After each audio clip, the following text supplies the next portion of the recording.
రాజయోగాన్ని అభ్యాసం చేసేటప్పుడు ప్రైమరీ సెక్షన్ నేను ఏదైతే చెప్పానో బాబా చెప్పేటప్పుడు ప్రైమరీ సెక్షన్ పిల్లలకి అడ్వాన్స్డ్ సెక్షన్ పిల్లలకి చెప్తున్నారు. సో కాబట్టి ఫస్ట్ మీ స్థితి ఏంటా అన్నది మీరు చెక్ చేసుకోవాలి. ఒకవేళ మీరు ప్రైమరీ సెక్షన్ లో ఉన్నారు, స్టార్టింగ్ లో ఉన్నారు, అభ్యాసం అనే స్థితిలో ఉన్నారు అంటే ఒక స్టేజ్ ఎలా వచ్చేయాలంటే ఇంకా అభ్యాసం అన్నది ఉండొద్దు, ఇంకా మొత్తం అంతా సేవే. సో ఒకవేళ అభ్యాసం అన్న స్థితిలో గనక ఉంటే మనం ఏ సంకల్పాలు అయితే చేస్తున్నామో, నేను ఆత్మని, నిరాకార జ్యోతిర్బిందు స్వరూపాన్ని, శివ పరమాత్మ నా తండ్రి, ఈ సంకల్పం చేశామనంటే పూర్తిగా నిరాకార స్థితిలో ఉండడము, ఆ తర్వాత తండ్రి పట్ల విధేయత. సో సంబంధాల విషయానికి వచ్చేసరికి మనం ఏం తెలుసుకున్నాము? తండ్రి పట్ల విధేయత, టీచర్ పట్ల నిజాయితీ, సద్గురువు పట్ల ఆజ్ఞాకారి, జీవిత భాగస్వామి పట్ల నమ్మకము. ఈ సంస్కారాలన్నవి మన ప్రవర్తనలో రావాలి. మన సంకల్పాలలో, మన మాటల్లో, మన ప్రవర్తనలో ఈ సంస్కారాలు వచ్చి కరెక్ట్ గా రికార్డింగ్ అన్నది జరగాలి. సో కాబట్టి ఇక్కడ ఏమవుతుంది? రాజయోగం అభ్యాసం చేసేదే మనము కరెక్ట్ గా మన సంస్కారాల పరివర్తన కోసం, మన సంకల్పాలన్నీ వ్యర్థం నుండి సమర్థానికి రావడం కోసం. సో అప్పుడు ఏమవుతుంది? మీరు రోజంతా చేసేటప్పుడు ఏం సంకల్పాలు చేస్తున్నారు? నేను క్లాస్ స్టార్ట్ చేసే అందుకే సంకల్పాలు చెప్పి స్వచింతన చేసుకోండి అన్నా. సో స్వచింతన చేసేటప్పుడు నేను ఆత్మని శాంతి స్వరూపాన్ని సంకల్పాన్ని చేసినప్పుడు ఆ సంకల్పాన్ని స్థిరంగా పెట్టగలుగుతున్నారా, లేదా ఆ సంకల్పం చేసేసిన తర్వాత వేరే ఇతర సంకల్పాలు ఏమైనా వచ్చేస్తున్నాయా? ఇదే ఇక్కడ మనం తెలుసుకోవాల్సిన విషయం. ఎందుకంటే సంకల్పాల యొక్క తీవ్రత అంటే బండి 5th గేర్లో నడవడం అంటే ఇంకా ఆలోచన యొక్క తరంగాలు వచ్చేసి అలజడిలోకి వెళ్ళిపోవడం అంటారు చూసారా, ఆ స్థితి తగ్గాలి ఇక్కడ. అది తగ్గాలి అని అంటే మనము మన కర్మేంద్రియాలని ఎంత వాడాలో అంతే వాడాలి.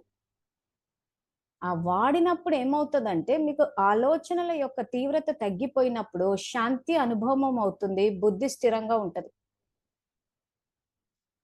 సో అప్పుడు ఏమవుతుంది? ఒక జీవితంలో ఒక క్రమశిక్షణ అన్నది ఉంటుంది, రాజయోగులం అవుతాము. ఆ తర్వాత బయట నుంచి ఏమి విషయాన్ని తీసుకోకుండా బాబా మురళిలో నుంచి సమర్థ సంకల్పాలు తీసుకుంటాము, శక్తులు తీసుకుంటాం కాబట్టి ఆయన నుంచి. ఆ తర్వాత సంతోషము, సంతృప్తి, అతీంద్రియ సుఖము ఇవన్నీ శాశ్వతంగా ఉంటాయి. ఇది యాక్చువల్ గా బాబా చెప్తున్న జ్ఞానం ఇక్కడ. అంటే అసలు రాజయోగాన్ని ఎందుకు అభ్యాసం చేస్తున్నాం అన్న విషయం మనకు తెలియాలి. అది తెలుసుకోకుండా మన ఊరికి అలా పాటలు వేసేసుకుని కూర్చుంటే మాత్రము ఇక్కడ మన యొక్క పరివర్తన ఏదైతే జరగాలో అది జరగదు.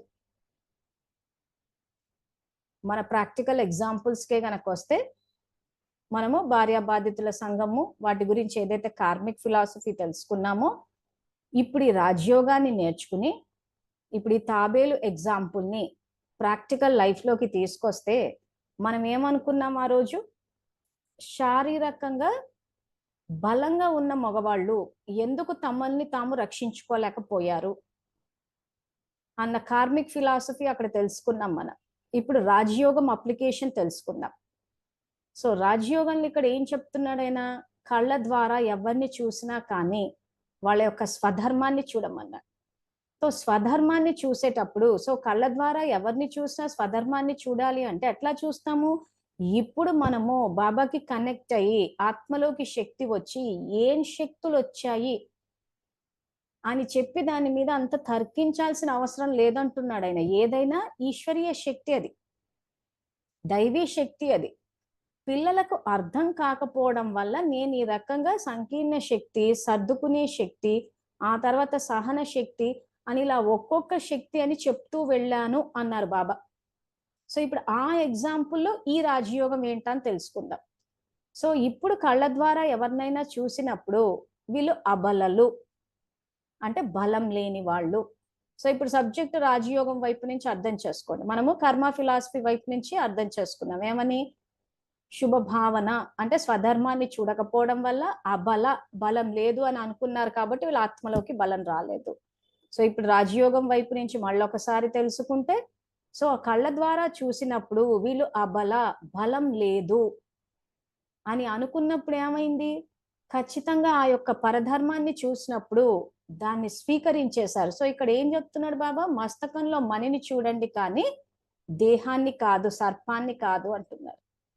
సో వీళ్ళు ఏం చేశారు? శరీరాన్ని చూసి బలం లేనిది అనుకున్నారు. సో అప్పుడు ఏమైపోయింది? ఆ విషం తీసేసుకున్నారు. ఆ విషం తీసేసుకోవడం వల్ల ఏమైపోయింది? ఆత్మ బలహీనం అయిపోయింది. అందుకే బాబా విషాన్ని తీసుకోవద్దు అంటారు. అంటే ఎలా తీసుకున్నారు వీళ్ళు? ఒక సంకల్పం చేశారు, ఒక వ్యర్థ సంకల్పం చేశారు. ఏమని? వీళ్ళు బలం లేదు అనేసి ఆత్మని చూడకుండా, ఆత్మ యొక్క స్వధర్మం ఏంటి? ఆత్మ శక్తిశాలి, అది శక్తిశాలి ఆత్మ అది. అందుకే శక్తి స్వరూపాలు అంటాడు. స్వధర్మాన్ని చూసి ఉండింటే ఖచ్చితంగా ఆత్మ పురుష శరీరంలో ఉన్నప్పుడు బలాన్ని కోల్పోయి ఉండేది కాదు.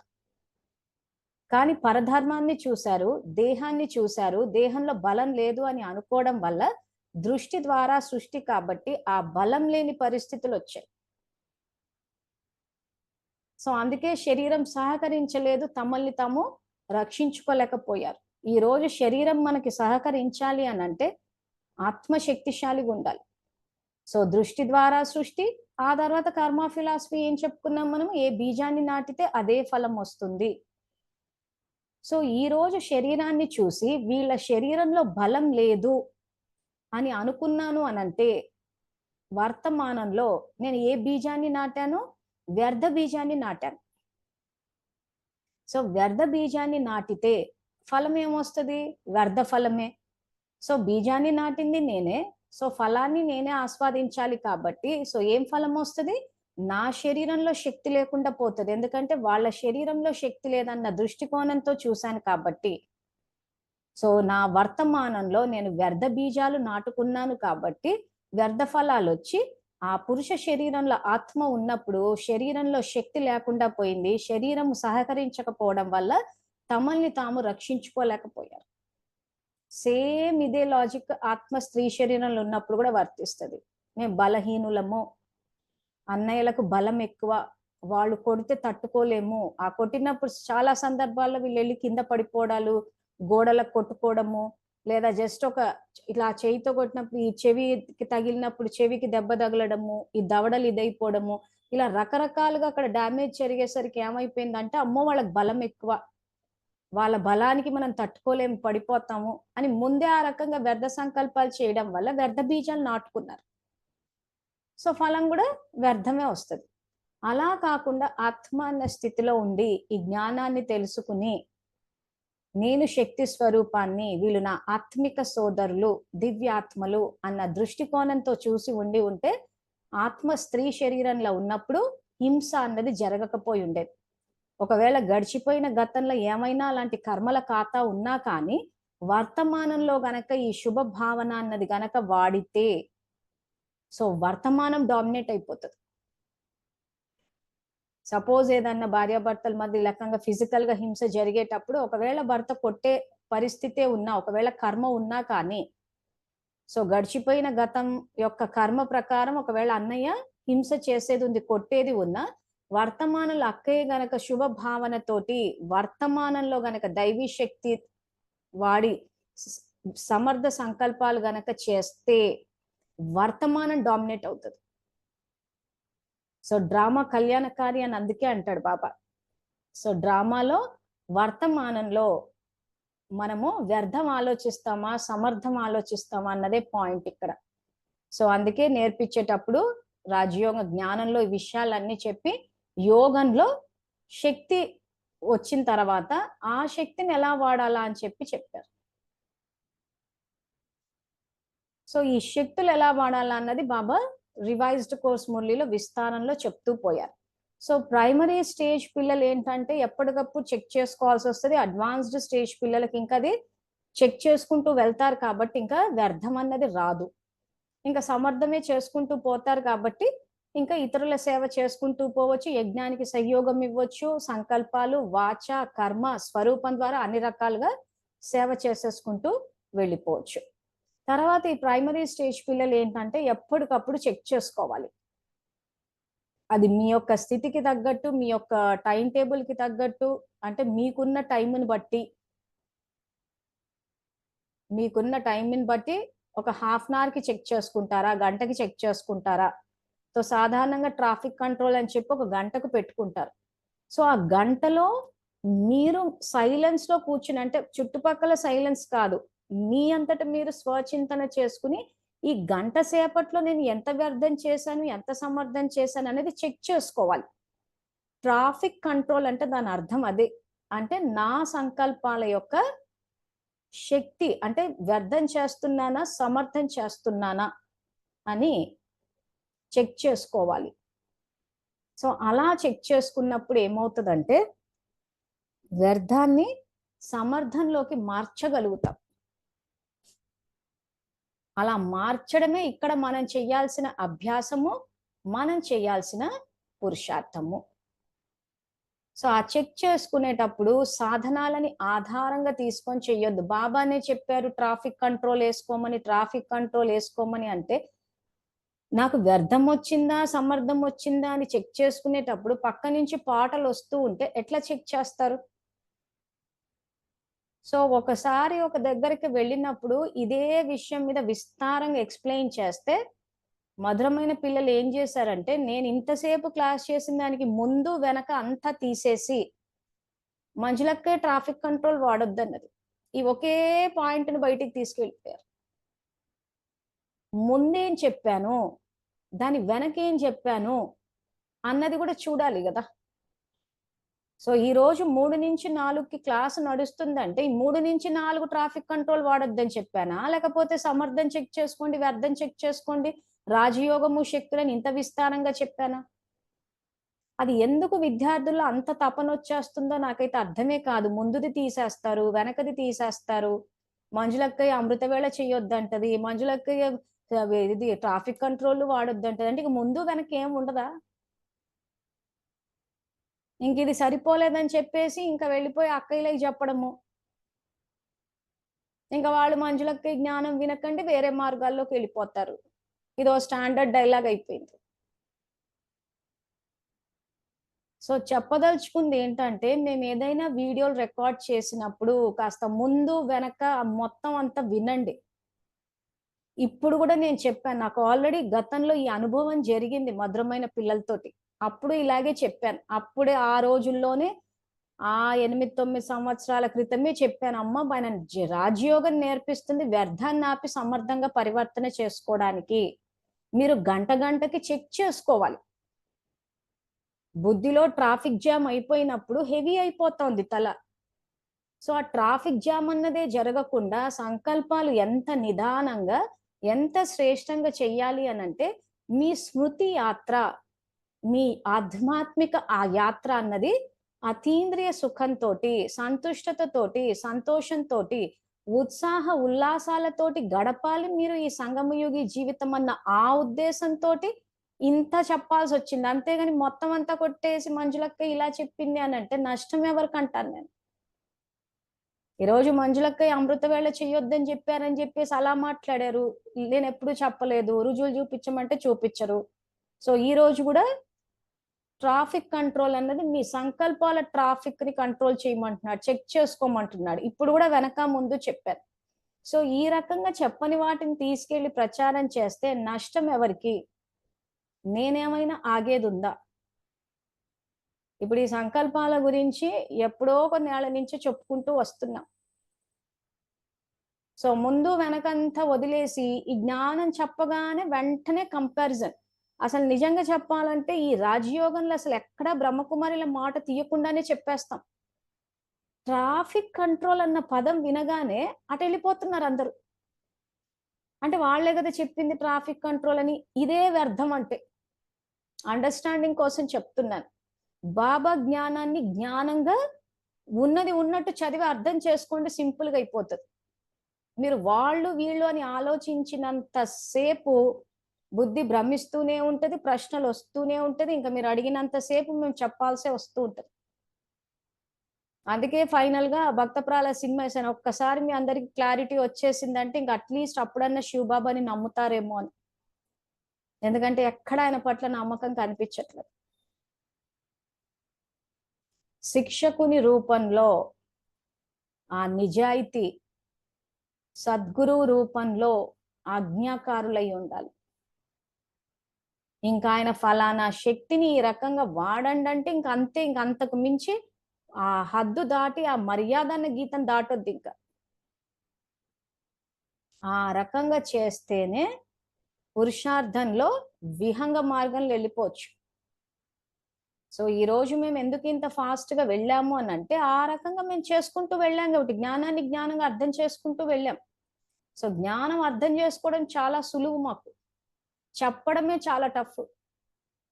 ఎందుకంటే ఆల్రెడీ ఒక జ్ఞానం వచ్చేసిన తర్వాత ఈ రోజు డ్రామా జ్ఞానం దగ్గర నుంచి చెప్పుకుంటూ పోతూ ఉంటే, డ్రామా జ్ఞానంలో కూడా చూస్తే మొత్తం బాబా జ్ఞానమే తెచ్చాం, ఎక్కడ బ్రహ్మకుమారుల నుంచి చెప్పలేదు. ఆ చెప్పకపోయేసరికి ఏమైపోయిందంటే వాళ్ళ గురించి విపరీతమైన ఫోన్లు, మెసేజ్లు. మరి వాళ్ళు ఎందుకు అలా చెప్పారు, వాళ్ళు ఎందుకు అలా చెప్పారు. అందుకే కల్పవృక్ష జ్ఞానం రికార్డ్ చేసేటప్పుడు వాళ్ళది కూడా చెప్పేశారు, ఎవరు ప్రశ్నలే అడగలేదు, ఎందుకంటే క్లారిటీ వచ్చేసింది. సో ఇంకా ఇంకా మనం ముందుకు వెళ్ళేటప్పుడు ఇంకా వాళ్ళ సంగతులు పక్కన పెట్టేసి ఇంకా శివబాబా చేయి పట్టుకుని ముందుకు వెళ్ళిపోవాలి. ఎందుకంటే ఈ రోజు యజ్ఞంలో సహయోగం ఇవ్వడం అన్నది బాబా మనకిచ్చిన గొప్ప అవకాశం. దాని మీద మనకు శ్రద్ధ ఉండాలి, దాని మీద మనకి ఆయన సమానంగా చెయ్యాలి, అవకాశాన్ని సంగమ యుగంలో వినియోగించుకోవాలి అన్న తపన ఉండాలి. ఎందుకంటే కొద్ది మందికే వచ్చింది. సో ఒక స్టేజ్ ఇంకా ప్రశ్నలు ఆగిపోవాలి, ఎందుకు ఎందుకు ఎందుకు అని చెప్పేసి ఇంకా ఒకటే, బాబా ఏది చెప్తే అదే. అందుకే బాబా పట్ల ఏ సంబంధాలు అయితే ఉండాలా అన్నది ఇంకా స్క్రీన్ మీద వేసి కూడా చూపించాను నేను. కనీసం అలా చెప్తే అన్న అట్లీస్ట్ ఆయన తోటి సంబంధాలు పక్కా చేసుకుని ఇంకా ఆయన ఎలా చెప్తే అలా వింటారేమో అని చెప్పి. సో మురళీలు తీసి చదువుతాము, చదివిన తర్వాత ఆయన ఏం చెప్పారా అన్నది చూస్తారు. అది మీరు మనన చింతన చేసుకుంటారా, నోట్ చేసుకుంటారా, ఏం చేసుకుంటారా అన్నది అది మీ యొక్క స్థితికి తగ్గట్టు ఉంటుంది. సో కాబట్టి అమృత వేళ నిద్ర లేవాలా వద్దా అంటే ఖచ్చితంగా లేవాలి, దానికంటూ ఒక టైం టేబుల్ ఉండాలి. సో స్థూలమైన టైం టేబుల్ ఉండాలి, సూక్ష్మమైన టైం టేబుల్, విశేషాత్మల కర్తవ్యం అని చెప్పి కూడా నేను ప్రత్యేకంగా క్లాస్ కూడా ఆ రోజు చేశాము, వీడియోలు కూడా పోస్ట్ చేశాము, మహావాక్యాలు కూడా అందరు చూసే ఉంటానని అనుకుంటున్నాను. సో ప్రతి దానికి ఒక టైం టేబుల్ ఉండాలి, ఒక క్రమశిక్షణ అంటూ ఉండాలి మనకి. ఇష్టం వచ్చినప్పుడు నిద్ర లేస్తాం, ఇష్టం వచ్చినప్పుడు పడుకుంటాము, ఇష్టం వచ్చినప్పుడు తింటాము, ఇష్టం వచ్చినప్పుడు ఇచ్చేస్తాము. పొద్దున్న లేచాం కాబట్టి మధ్యాహ్నం పడుకుంటాము, మధ్యాహ్నం పడుకున్నాం కాబట్టి రాత్రి మాకు నిద్ర రాదు. ఇంత ఇండిసిప్లిన్డ్ గా నడుస్తోంది అన్నప్పుడు ఏమవుతుందంటే ఆ మార్గంలో ముందుకు వెళ్ళలేకపోతాం.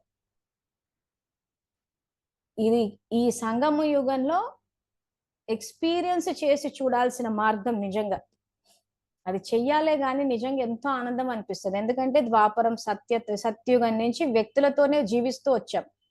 ఒక్క సంగమ యుగంలో పరమాత్మతోటి జీవితాన్ని పంచుకొని చూద్దాం. ఎందుకంటే సత్యుగం నుంచి వ్యక్తులతోటి మన యొక్క భాగ్యాన్ని, మన యొక్క జీవితాన్ని అన్ని పంచుకుంటూ వచ్చాం. బాబా కూడా అదే అంటున్నారు, ఆ రకంగానే వచ్చారు మీరు. ఈ ఒక్క జన్మలో ఆయనతోటి జీవితాన్ని పంచుకొని చూద్దాం ఎలా ఉంటుందని.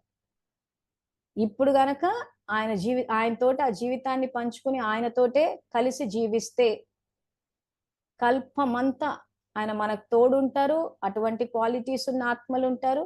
అప్పుడు మనము ఆ జీవితంలో ఉన్న ఆ ఆనందం ఏదైతే ఉందో దాన్ని ఆస్వాదించగలుగుతాం.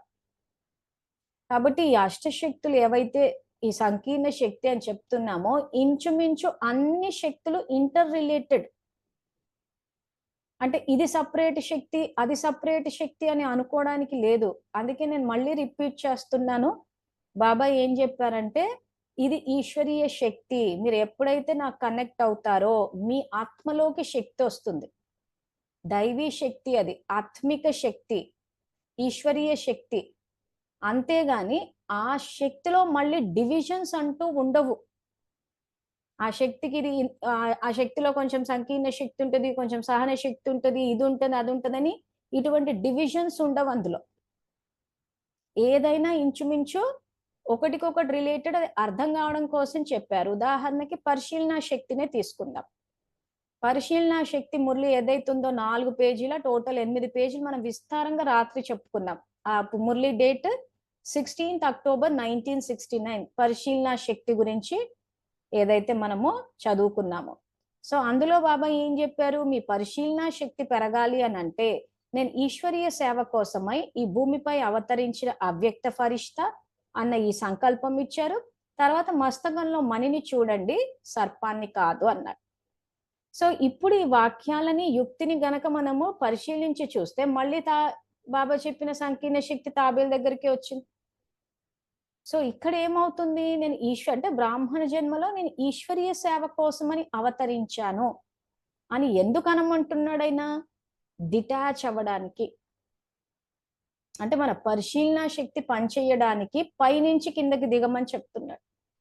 సో పైనుంచి ఆ రకంగా కిందికి నేను ఈశ్వరీయ సేవ కోసమై ఈ భూమిపై అవతరించిన అవ్యక్త ఫరిష్టాని. సో పరిశీలన శక్తి దగ్గర చెప్పాడు, బ్రాహ్మణ జన్మ అవతరిత జన్మ అన్న దగ్గర కూడా చెప్పాడు.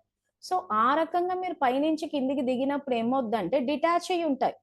అంటే ఏంటి, కర్మేంద్రియాలు ఈ సాకార ప్రపంచంలో ఉన్న దేహము, దేహ సంబంధీకులు, వస్తు వైభోగాల పట్ల అది అటాచ్ అవ్వదు, సహజంగా విషయాన్ని తీసుకోదాం. అప్పుడు ఎవరిని చూసినా ఏం చేస్తుంది ఆత్మ, మస్తకంలో మణినే చూస్తుంది తప్పితే దేహాన్ని చూడదు, సర్పాన్ని చూడదు, కాబట్టి విషయాన్ని తీసుకోదు. సో అదే ఇక్కడికి వచ్చిందంటే గమనించి చూస్తే ఇంచుమించు అన్ని శక్తులు అదే ఉంటాయి.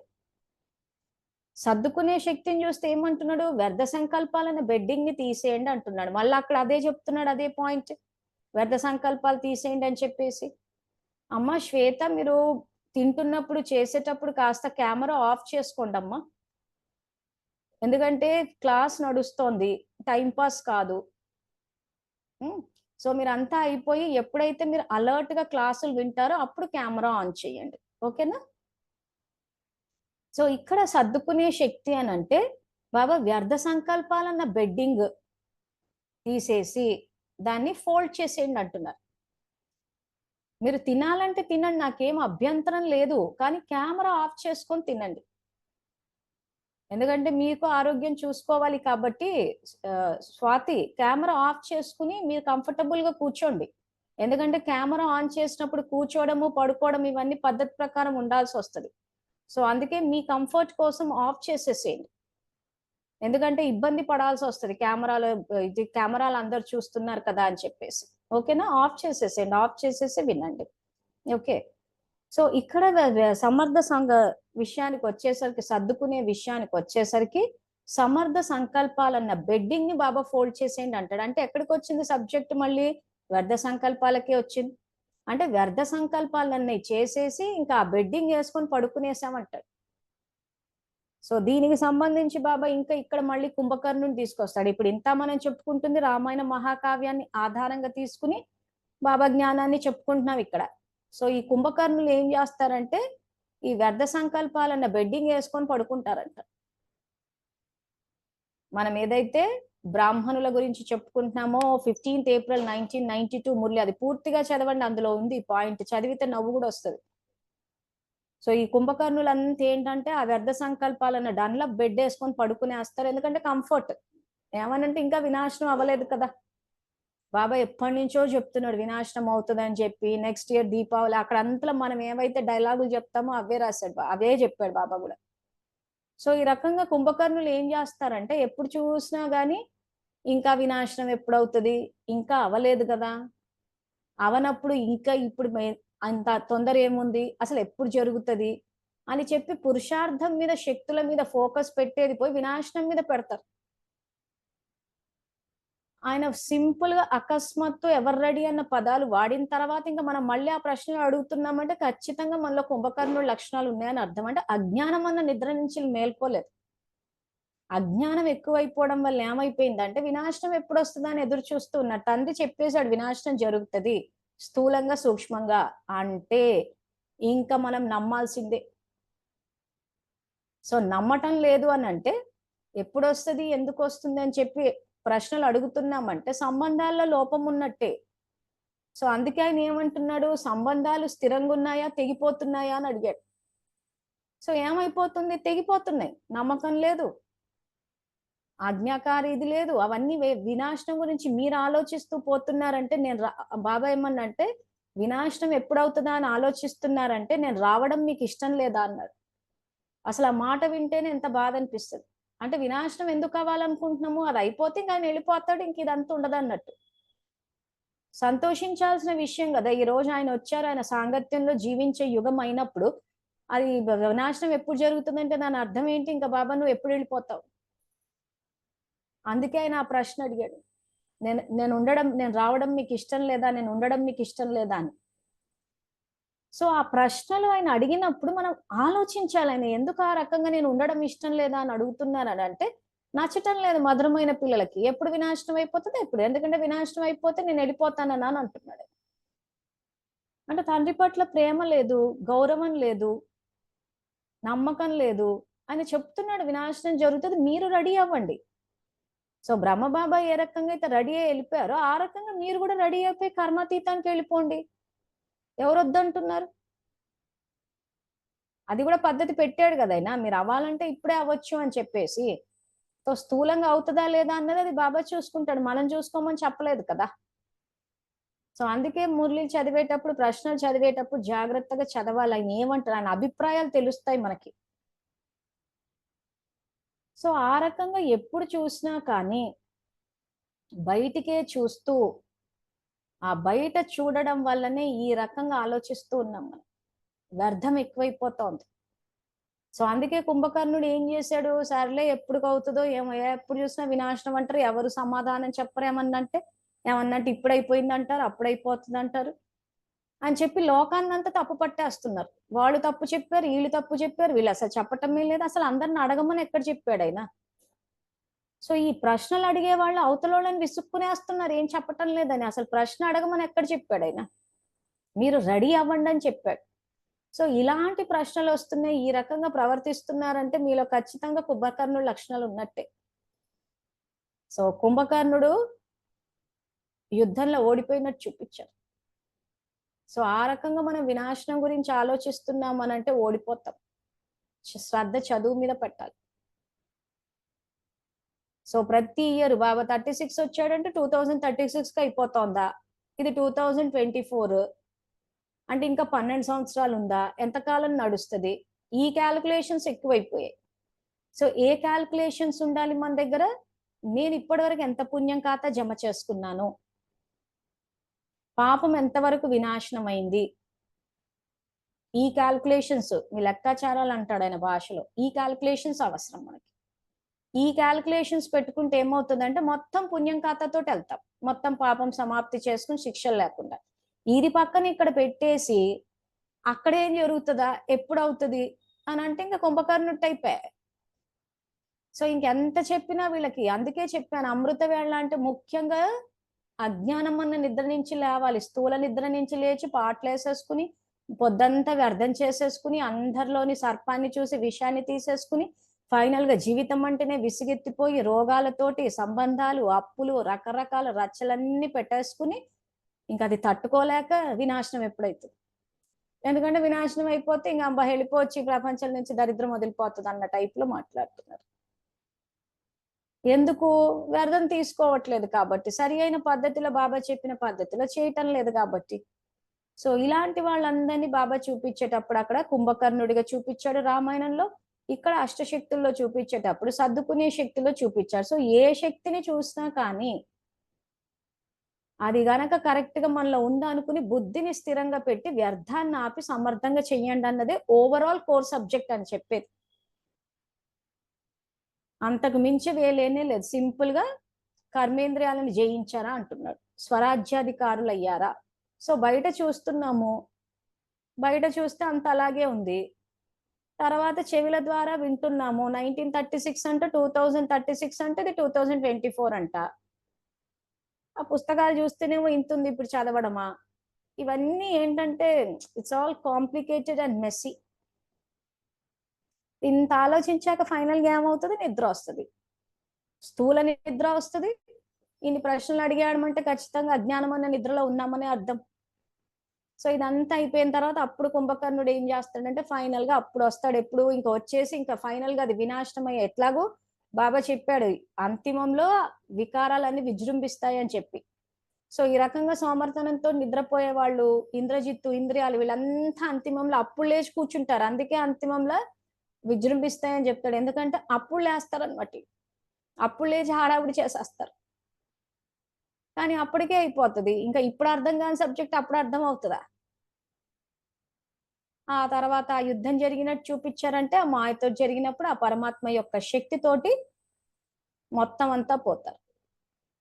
అంటే ఈ రోజు మనలో ఉన్న ఈ సోమరితనము, ఈ అజ్ఞానము, ఇవి ఏవైతే ఉన్నాయో వీటిని మనమే చంపేయాలి. రామాయణంలో పరమాత్మ చంపినట్టు చూపిచ్చాడు. అంటే దాని అర్థం ఏంటి?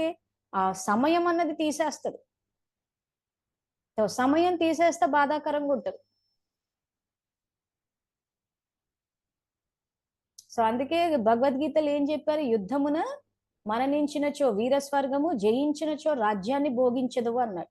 సో ఇప్పుడు ఇది 2024. ఇక్కడ యుద్ధమును మరణించినచో అంటే మాయతోటి, ఇప్పుడు మాయతోటి ఉదాహరణకి 3 గంటలకే నిద్ర అన్నది వస్తుంది, సోమర్తనమే అనుకోండి. సో అప్పుడు ఏమైతుంది? యుద్ధమును మరణించినచో అంటే ఏం మరణించాలి? ఇక్కడ నాలో సోమరితనం అన్న రాక్షసుడు మరణించాలి. యుద్ధమున మరణించినచో వీరస్వర్గం అంటే అక్కడ ఏమవుతుంది? ఆ సోమరితనం అన్నది పోయినప్పుడు చైతన్య స్థితిలోకి వచ్చి ఆ సమర్థ సంకల్పాలు చేసినప్పుడు అతీంద్రియ సుఖం అనుభవంలోకి వస్తుంది. సో యుద్ధమున మరణించినచో వీరస్వర్గము, జయించినచో రాజ్యాన్ని భోగించదు అంటున్నారు. సో ఆ రకంగా నేను సోమరితనం అన్న రాక్షసుడి మీద విజయాన్ని సాధించి పురుషార్థం చేసినప్పుడు రాజ్య పదవులు భోగిస్తాం. అందుకే యుద్ధమున ఇటు మరణించినా మనకే లాభము, ఆ తర్వాత జయించినా మనకే లాభం. ఇటు మరణించడము లేదు, జయించడము లేదు, మధ్యలో నిద్ర, సోమరితనము, నిర్లక్ష్య భావన. మెయిన్ ఇవే మీ పురుషార్థంలో మీకు దెబ్బపడడానికి కారణం. ఒక లక్ష్యం అంటూ ఉంటే లక్షణాలు వచ్చేస్తాయి స్వతహాగా. సో ఆ రకంగా సర్దుకునే శక్తి అన్న మళ్ళీ సంకల్పాల దగ్గరికే వస్తుంది. ఆ తర్వాత సహన శక్తి, సహన శక్తిలో మళ్ళా బాబు చెట్టుకి రాయి కొడుతుంటే చెట్టు ఫలం ఇచ్చినట్టు చూపించారు. అంటే ఇప్పుడు మనకి ఎవరు రాళ్ళు కొట్టినా కానీ మనము శుభభావన, శుభకామన, వరదానాలు ఇవి ఇవ్వాలంటే మన కోర్ సంస్కారాలు, దైవీ సంస్కారాలు లోపల. అందుకే మళ్ళీ మళ్ళీ చెప్తున్నాను, లోపల సంస్కారాలు కూడా చూసుకోవాలి అని. సో సబ్జెక్ట్ ఎక్కడికి వచ్చింది? మళ్ళీ పరిశీలించుకుని మళ్ళీ అందరు ఆత్మ స్వధర్మాన్ని చూడాలి. సో ఆత్మ స్వధర్మాన్ని చూడడం అంటే శుభ భావన. సో అంటే మళ్ళీ మన తాబేలు. సో తాబేలు కర్మేంద్రియాలని బయటికి తీసి పెట్టినప్పుడు ఏం చూస్తుంది? స్వధర్మాన్నే చూస్తుంది. ఒకవేళ బయట ఏదన్నా థ్రెట్ ఉంది, ఏదన్నా ఉందంటే లోపలికి వెళ్ళిపోతుంది, యోగ రూపి కవచంలో వచ్చేస్తుంది. అంటే బయట నుంచి విషయాన్ని తీసుకునే అవకాశమే లేదు. అది సహన శక్తి. తర్వాత ఇముడ్చుకునే శక్తి. సో ఇముడ్చుకునే శక్తులు ఏమవుతుంది? మళ్ళీ ఇక్కడ మనలో ఏది వేసేసిన అంటే ఇముడ్చుకునే శక్తిని ఏ శక్తి అయినా ఫస్ట్ మనకే వాడాలా అంటాడు బాబా. సో ఫస్ట్ దేహానికి వాడమంటున్నాడు. సో సబ్జెక్ట్ మళ్ళీ మొదటికి వస్తాం. ఏమంటున్నారు బాబా? మస్తకంలో మణిని చూడండి, సర్పాన్ని కాదు అంటున్నాడు. సో నన్ను నేను చూసుకున్నా గానీ నా మస్తకంలో మణిని చూసుకోవాలి, సర్పాన్ని కాదు. సో ఈ రోజు నా దేహానికి ఒంట్లో బాగాలేకపోతే, ఒంట్లో బాగాలేదు అందరికి దేహం యొక్క స్మృతిని ఇప్పించానంటే దాని అర్థం ఏంటి? అందరికి ఇంత విషయాన్ని పంచానమాట నేను. సో అంతవరకు ఎవరైనా ఆత్మిక స్థితిలో ఉన్న వాళ్ళు కూడా నాకు ఒంట్లో బాగాలేదు, నాకు బాగాలేదు, మా ఇంట్లో బాగాలేదు, మా ఆయనకు బాగాలేదు, పిల్లలకు బాగాలేదు, హాస్పిటల్కి వెళ్ళాం, ఇలా జరిగింది, ఒక పెద్ద ఎపిసోడ్లు ఉంటాయి చాలా మంది. అసలు అది సందర్భమే ఉండదు, కానీ ఏంటో చెప్పుకోవాలన్న తపన, దేహస్థితి అనమాట. అందరికీ చెప్పుకోవాలి నాకు ఒంట్లో బాగాలేదని చెప్పి. అంటే ఏం చేస్తున్నాం ఇక్కడ? దేహ స్మృతిని ఇప్పిస్తున్నాం. అంటే ఇదిగో నా సర్పాన్ని చూడండి, చూసి విషయాన్ని తీసుకోండి అని ఇస్తున్నారు. సో అప్పుడు మనం ఏమైపోవాలి? సాక్షి అయిపోవాలి. ఎందుకంటే చాలా మంది అలా నేను నాకు ఫోన్లు చేసినప్పుడు చెప్తుంటా, అలా చెప్పకండి, మన్మనాభవాన్ని స్మృతి ఇప్పించమంటున్నాను మీరు అంటే అది సందర్భమే ఉండదు. వాళ్ళు ఫోన్ చేసేది ఏదో డౌట్ కోసం, మీరు నాకు ఫోన్ చేసింది సందేహ నివృత్తి కోసం, సందేహాలు అడగండి సరిపోతుంది. కానీ అలా చెప్పుకుంటూ అక్కడికి సరిదిద్దినా గానీ విషమిస్తున్నారన్న విషయం తెలియదు. సో ఈ రోజు అందరికి దేహస్మృతి నిప్పించేసి సర్పాన్ని చూపించేసి అందరికి ఇంత విషం ఇచ్చేస్తే ఆ విషం అంతా తిరిగి మళ్ళీ మనకే తిరిగి వచ్చినప్పుడు ఆరోగ్యం బాగవుతుందా? అయ్యే అవకాశమే లేదు. అందుకే ఫస్ట్ ఈ ఇముడ్చుకునే శక్తిని మీ దేహానికి ఉపయోగించుకోండి. ఆత్మిక సర్జను, ట్రీట్మెంట్ ఇచ్చే డాక్టరు మనకి ఆశీర్వాదాలు ఎవరైతే ఇస్తారో, మనం ఆరోగ్యం బాగాలేకపోతే మనం ఆరోగ్యంగా ఉండాలని కోరుకునే మొట్టమొదటి వ్యక్తులు కుటుంబ సభ్యులే. వాళ్ళకి ఇంతకు మించి పరిధి దాటడానికి లేదు. ఆ తర్వాత అవగుణాలు. సో అవగుణాలు ఇముడ్చుకునే శక్తి అన్న వరకు మళ్ళీ రిపీట్ చేస్తున్నాం. వ్యక్తిగత సమస్యలు ఇముడ్చుకుంటాం. సమాజం ప్రభావితం అయితే మాత్రము అక్కడ విశ్వసేవ అన్న పాయింట్ వస్తుంది. అధర్మం పెరుగుతూ ఉంటే అధర్మాన్ని చూస్తూ ఉన్నామంటే ఖచ్చితంగా సంయోగం ఇచ్చినట్టే. కాబట్టి పరిస్థితిని పరిశీలించండి. ఏం జరుగుతుంది? ఇప్పుడు నాకు ఒంట్లో బాగాలేదు, ఎవరైనా ఏదన్నా అన్నా నా మూడ్ ఆఫ్ అయిపోయింది, నాకు హెడేక్ వచ్చేసింది, నాకు ఫీవర్ వచ్చింది, ఇవన్నీ వచ్చిందంటే ఇది నా వ్యక్తిగత సమస్య.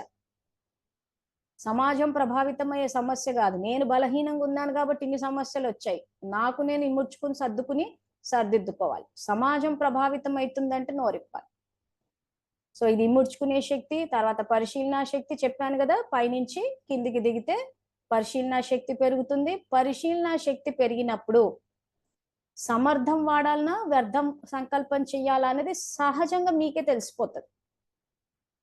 ఇప్పుడు ఇందాక ఎగ్జాంపుల్ ఇచ్చినట్టు నాకు ఒంట్లో బాగాలేదు అన్న ఆలోచన వస్తుంది అన్నప్పుడే, అరే నేను నా దేహం గురించి మాట్లాడుతున్నాను, నేను నా సర్పాన్ని చూసుకుంటున్నాను అంటే ఇంకా ఆయన పూర్తిగా హయ్యర్ స్టాండర్డ్స్ లో పెట్టేశాడు జ్ఞానం మొత్తాన్ని.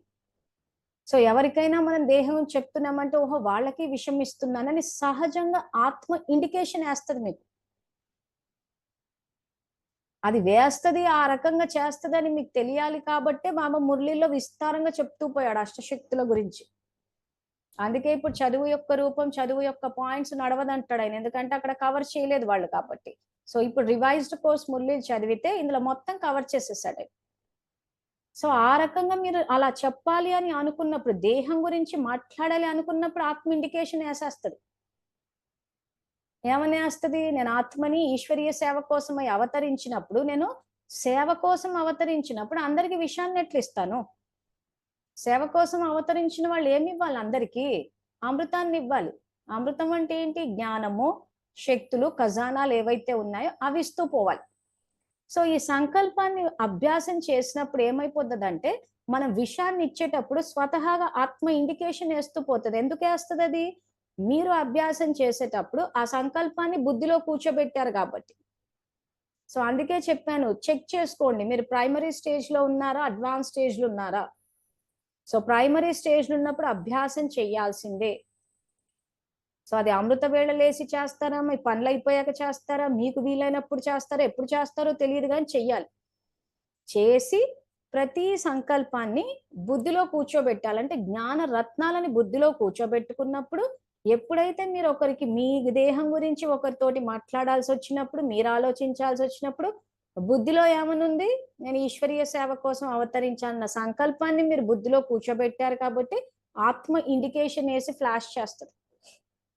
సహజంగా జరిగే ప్రక్రియ ఇది. అప్పుడు మనకి స్ట్రైక్ అవుతుంది, అలర్ట్ అయిపోతాము. అమ్మ మనం సేవ కోసం వచ్చాం కాబట్టి విషయాన్ని పంచొద్దు అని విషయాన్ని పంచడం ఆపేస్తాం. అప్పుడు ఆపేసినప్పుడు ఏమవుతుంది? మనకు తిరిగి విషయం రావడము ఆగిపోతుంది, మనము విషయాన్ని ఆస్వాదించడం ఆగిపోతుంది. ఇలా ఎప్పటికప్పుడు అందరికి విషం ఇచ్చేసి చేసేసి ఏదో ఒక మురళి పాయింట్ పట్టుకొని నేను అనుభూతి చెందుతున్నాం అంటారు. ఏం అనుభూతి చెందుతున్నారు? అతీంద్రియ సుఖాన్న, విషయాన్న? నేను అందుకే అలా అనుభూతి అన్న పదం వాడేవాళ్ళని చూస్తాను కదా, సగానికన్నా ఎక్కువ దేహం మాటలే ఉంటాయి. దేహానికి సంబంధించిన మాటలు మాట్లాడేస్తారు. మళ్ళీ బాబా ఎంత బాగా చెప్పారు కదా ఆ పాయింట్, నేనైతే అనుభూతి చేశాను అంటారు. నువ్వు సగానికి ఎక్కువ విషంతో కూడుకున్న మాటలు మాట్లాడి విషయాన్ని అందరికీ పనిచేసిన తర్వాత ఇంకా అనుభూతి ఏముంది అందులో? అసలు దేహం గురించి మాట్లాడడము, అతి ఇంద్రియ సుఖం అనుభవం అవ్వడం అనేది అసంభవం అసలు. అతి ఇంద్రియ సుఖం అంటేనే ఇంద్రియాలకు అతీతము. సో మీరు దేహం గురించి మాట్లాడుతున్నారంటే ఇంద్రియాలకు లోబడి ఉన్నప్పుడు అనుభూతి ఎలా జరుగుతుంది? అసలు మ్యాచ్ అవుతోందా? మాలాగా జ్ఞానం తెలిసిన వాళ్ళైతే అదేంటి అసలు దేహం గురించి మాట్లాడుతూ నేను అనుభూతి చెందానంటే అసలు దేహానికి అతీంద్రియ సుఖానికి మ్యాచింగ్ ఏముందా అనేసి అవతల వాళ్ళు పట్టేశారు అనుకోండి. ఇప్పుడు అంటే ఇంకెవరికి జ్ఞానం తెలియదు కాబట్టి ఏదో వింటూ ఉన్నారు, కానీ రాబోయే రోజుల్లో ఎట్లా ఉంటుందంటే అసలు అంత జ్ఞానులు వస్తారు బయటికి. అటువంటి వాళ్ళ ఎదురు ఏమైపోతుందంటే అసలు మన భాషలో చెప్పాలంటే సిగ్గుపోయినంత పని. ఆ మాత్రం కనిపెట్టలేమా మేము దేహం గురించి చెప్తున్నాం అనుభూతి చెందుతున్నాం అంటే? ఫీలింగ్స్ హర్ట్ అయిపోతాయి అన్నట్టు మేము సైలెంట్ అయిపోతున్నాం, కానీ నిజంగా చెప్పాలంటే అసలు అది ఎట్లా సాధ్యం? అది సబ్జెక్టే అతీంద్రియ సుఖం అంటున్నాడు, ఇంద్రియాల నుంచి పైకి రావాలంటున్నాడు. కర్మేంద్రియాలను జయించాలంటున్నారు. సో కాబట్టి కొంత సబ్జెక్ట్ ఈ రకంగా మీరు అర్థం చేసుకుంటే మీ వాక్కు కూడా జ్ఞానయుక్తంగా ఉంటుంది. సో ఇప్పుడు మనము ఈ రాజయోగం ద్వారా ఏ రకంగా దీన్ని ప్రాక్టికల్ కి తీసుకొస్తామో తెలుసుకున్నాము. రామాయణంలో కూడా కుంభకర్ణుడి వరకు వచ్చాము. ఆ తర్వాత ఈ అష్టశక్తుల్లో పరిశీలన శక్తి, నిర్ణయ శక్తి, అంటే ఒకసారి ఆ పరిశీలన శక్తి వచ్చినప్పుడు స్వతహాగానే వ్యర్థమేదో సమర్థమేదో తెలుసుకోగలుగుతాము. ఎప్పుడైతే ఆ రకంగా నిర్ణయాలు కరెక్ట్ గా తీసుకుని వెళ్తూ ఉంటామో మనలో ఎదుర్కొనే శక్తి వస్తుంది. అంటే మన బలహీనత ఏంటో మనకే తెలిసిపోతుంది. సో అప్పుడు ఆత్మ ఇండికేషన్ వేసినప్పుడు, దేహం గురించి మాట్లాడే బలహీనత ఉన్నప్పుడు ఆత్మ ఇండికేషన్ వేసేస్తుంది, నువ్వు ఈశ్వరీయ సేవ కోసం వచ్చావు, విషం ఇవ్వడానికి లేదని చెప్పి. సో అది ఇండికేషన్ వేసినప్పుడు ఏమైపోతుంది, అప్పుడు ఓహో ఇలా దేహం గురించి మాట్లాడడము, విషయాన్ని పంచే బలహీనత నాలో ఉందన్న విషయాన్ని గుర్తించి ఆ బలహీనతని ఎదుర్కొనే శక్తి వస్తుంది అక్కడ. ఇది బాబా చెప్పి ఎదుర్కొనే శక్తి. ఎందుకు పరిశీలించడం ఇవన్నీ తెలిసిపోయినాయి కాబట్టి, అదంతా దైవీ శక్తే. సో ఎప్పుడైతే నా బలహీనతల్ని ఎదుర్కొని నేను పురుషార్థం చేస్తానో సహజంగా అన్ని వైపుల నుంచి సహయోగం వస్తుంది. ముఖ్యంగా బాబా నుంచి వచ్చే సహయోగాన్ని మనం శక్తిని స్వీకరించగలుగుతాం. ప్రతి నిమిషం బాబా సహయోగం ఇవ్వడానికి ముందే ఉంటారు, మనం అడగాల్సిన అవసరం లేదు. కానీ మన కర్మేంద్రియాలు ఎప్పుడు చూసినా వాళ్ళేం చేస్తారు, వీళ్ళేం చేస్తారు, వాళ్ళేమంటారు, వీళ్ళేమంటారు అని వ్యర్థంలో ఉంటది. కాబట్టి ఆయన సహయోగాన్ని స్వీకరించలేకపోతున్నాం. సో కాబట్టి మళ్ళీ చెప్తున్నాము, శక్తుల్లో మళ్ళీ ఇంత శక్తి దీనికి దానికి దానికి అని చెప్పి డివిజన్స్ అలాట్మెంట్ ఏం ఉండదు ఆత్మలో. అంత ఆత్మిక శక్తి, దైవీ శక్తి, ఈశ్వరీయ శక్తియే. పిల్లలకు అర్థం కావడం కోసం అని చెప్పి బాబా చెప్పారు. సో ఓవరాల్ శక్తులన్నీ మన బుద్ధిని స్థిరంగా పెట్టడానికి, మన వ్యర్థాన్ని సమర్థంలోకి మార్చడానికి, ఇది ఆయన చెప్పే జ్ఞానం. సో ఇవి చెయ్యకుండా మిగిలిన అన్ని చేస్తే ఆ రామాయణంలో చెప్పినట్టు ఎండింగ్ లో లేస్తారు. ఎండింగ్ లో లేచి అప్పుడు యుద్ధం చేసి అప్పుడు సంహరించబడతారు. సంహరణ అంటే ఆత్మలో ఉన్న, ఇప్పుడు కుంభకర్ణుని తీసుకుంటే అజ్ఞానము, నిర్లక్ష్యము, సోమర్తనం అవి సంహరించబడతాయి. కానీ అవి సంహరించిన తర్వాత అంటే సమయం సంహరిస్తుంది. ఎందుకంటే మహాకాలుడి రూపం అది. సో మహాకాలుడి రూపం అంటే ఇంక ఈ రకంగా నానా రకాలు ఇచ్చేసేసి అప్పుడు అవి సంహరించాక అప్పుడు నేను పుస్తకాలు తీసుకుని చదువుతాను అని అంటే అప్పటికే టైం అయిపోతుంది, యుగం మారిపోతుంది, ఇంకా అప్పుడు బాధపడాల్సి వస్తుంది. సో అది almost ending story. So ending లో లేవకండి, ఇప్పుడే అజ్ఞానం అన్న నిద్ర లేవమని చెప్పేదైనా. సో స్థూల నిద్రకి టైం టేబుల్ ఉంటుంది, ఆ తర్వాత సూక్ష్మంగా మనసు బుద్ధి సంస్కారానికి కూడా మనకి టైం టేబుల్ ఉండాలి. క్రమశిక్షణ తోటి వెళ్తే అడుగులు స్థిరంగా దృఢంగా బాబా తోటి, బాబా చెయ్యి పట్టుకుని ముందుకు వెళ్ళవచ్చు. సో ఈ రోజు ఇంతవరకు తెలుసుకున్నాము. సో మళ్ళీ రాత్రి 8:30 కలుసుకుందాము కార్మిక్ ఫిలాసఫీ తోటి. అంతవరకు థ్యాంక్ యూ. Om Shanti.